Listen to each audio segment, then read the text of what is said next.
Salut, c'est Miss Me et bienvenue à Espace Créatif pour Culture.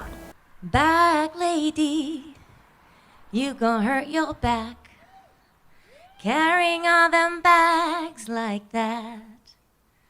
I guess nobody ever told you, all you gotta hold on to is you, is you, is you.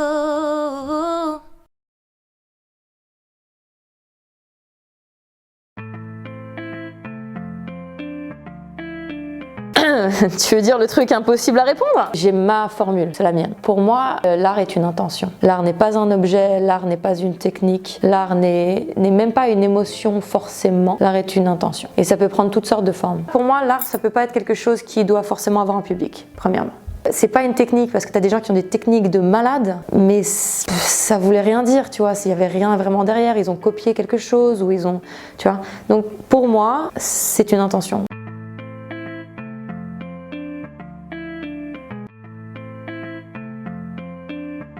Ça fait que les gens, ils prêtent attention à toi. Ça fait que les gens, ils en parlent. Ça fait que les gens, ils font des articles sur toi.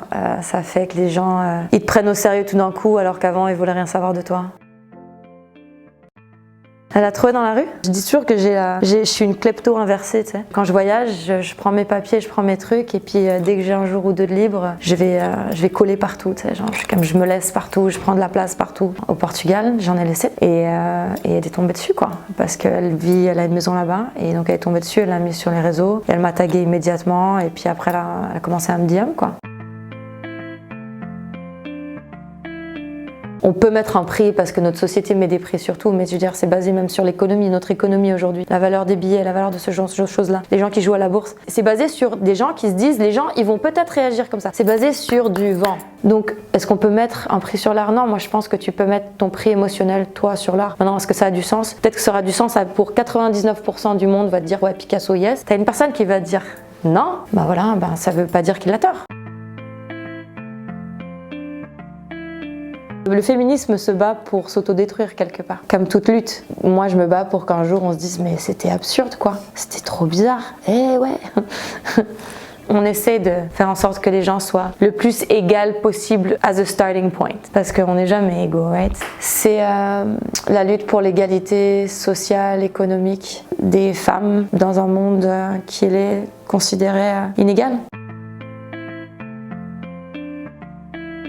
Beaucoup de ces domaines-là qui étaient perçus comme des domaines particulièrement masculins, ça prend du temps pour que des nanas se disent mais attends, moi aussi je suis capable de faire ça, puis après te faire accepter aussi, parce que c'est deux choses, hein. Les monosourcils Mystery de ce monde, elles sont génialissimes, elles sont talentueuses, il y en a d'autres. Il faut que tu puisses te dire je suis capable aussi, ce qui est tout un processus en tant que femme. Quand on t'a dit non non non non non non non non non toute ta vie, tu vois, tu le gardes dans ta tête, mais après à l'extérieur, il faut que les gens te disent moi je suis d'accord qu'on fasse un truc ensemble, je te reconnais, je veux bien t'interviewer parce que je pense que ce que tu fais a de la valeur. Tu sais, ça c'est un deuxième processus aussi, et je pense que pour les rappeuses c'est la même affaire. Tu sais, elles peuvent rapper ce qu'elles veulent, mais si personne veut les enregistrer, si personne veut faire un featuring, si personne veut leur donner une scène, si personne veut les signer, mais non seulement on est capable, mais on fait les choses différemment, et il y a une richesse qui s'ajoute quand les gens qui ont des réalités complètement différentes ajoutent à un domaine, quoi.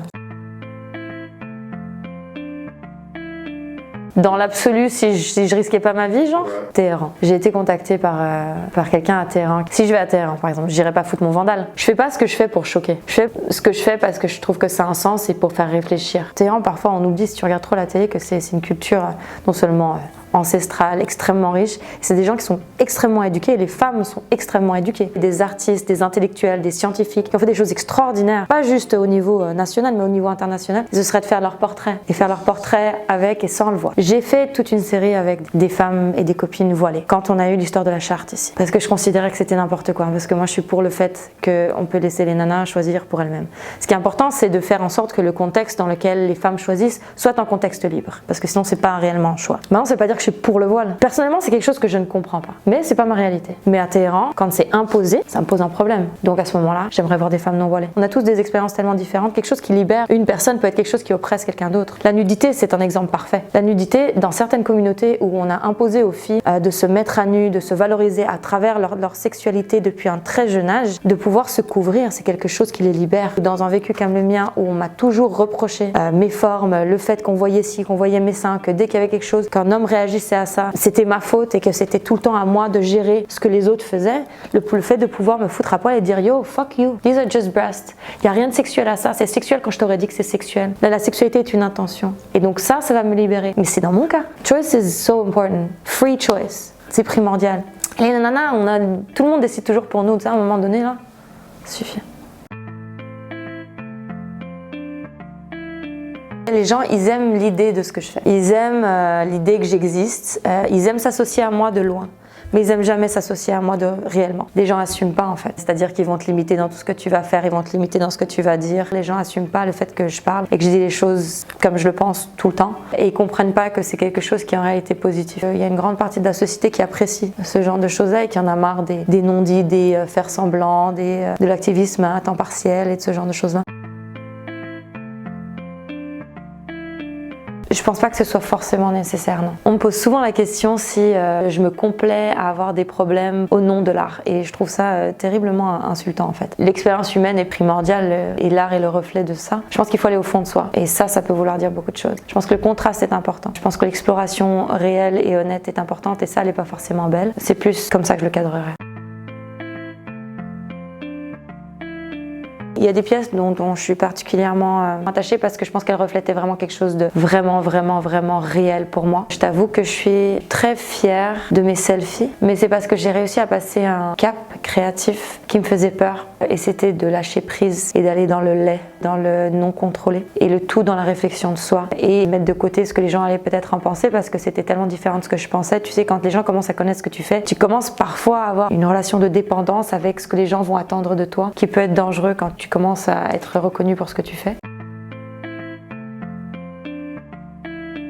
Ma création, je pense, vient d'un... Je ressens trop les choses, je trouve. Je vis très fort. Et parfois, socialement, finalement, ça peut devenir handicapant. C'est pas une émotion particulière, même si dans mon travail, l'émotion de la colère est très présente. Et peu à peu, c'est une émotion sur laquelle je travaille de plus en plus. Et ça me fait énormément de bien. Et c'est une réflexion que j'ai sur la colère, surtout en tant que femme. Et j'essaie de faire l'apologie de la colère dans mon travail. La colère est une émotion nécessaire. Et est une émotion comme toutes les autres émotions humaines qui doivent être vécu. Colère, ça m'a fait du bien parce que ça m'a permis de ne pas m'attaquer moi-même.